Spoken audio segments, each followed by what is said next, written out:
পুজোর মুখে কচিকাচাদের মনে হাসি ফোটাতে অভিনব উদ্যোগ নিল গোবরডাঙ্গা বিবেকানন্দ বিদ্যা মন্দির স্কুল কর্তৃপক্ষ।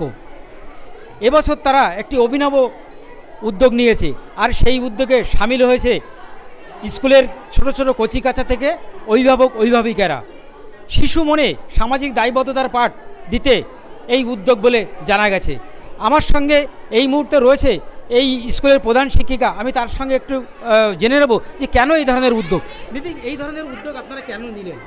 আমরা পুজোর সময় সবাই আনন্দ করি, যাদের বস্ত্র আছে তারা পড়তে পারে, কিন্তু যারা দুস্থ, যাদের দেয়ার কেউ নেই, যারা কোথাও থেকে সাহায্য পায় না, পুজোর সময় সবাই আমরা আনন্দ করতে চাই। তাই তাদের একটু আনন্দ দানের জন্যে নতুন বস্ত্র যাতে পরে তারা ঠাকুর দেখতে পারে, সেই জন্যই এই উদ্যোগটা আমাদের নেওয়া। কিন্তু বস্ত্রদান তো বহু জায়গায় হয়, কিন্তু আপনাদের যে পদ্ধতিটা কি?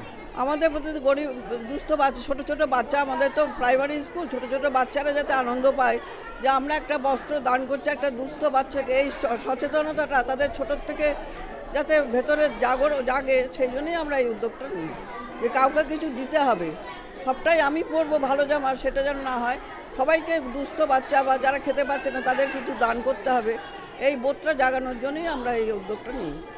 ঠিক, এখানে যেটা বলা হয়, যেটা করা হয়, যেটা যে স্কুলে যত ছেলে মেয়ে রয়েছে তারা প্রত্যেকেই তাদের গার্জিয়ানদের অনুমতি নিয়ে একটি করে জামা বা একটি করে অন্য কোনো বস্ত্র দান করেন, এবং সেই যে বস্ত্র দান হয় প্রায় 125 থেকে 30টা বস্ত্র দান হয়, এবং সেই বস্ত্রগুলি এই সমস্ত বাচ্চাদের হাত দিয়েই তাদের অন্যান্য বাচ্চাদের, দুস্থ বাচ্চাদের দেওয়া হয়।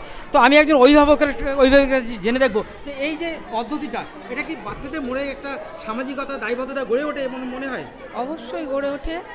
আর বস্ত্র তো আপনি বললেন সব জায়গায় দেওয়া হয়, কিন্তু এখানে বস্ত্র দেওয়ার মধ্যে কিন্তু একটু ব্যতিক্রম।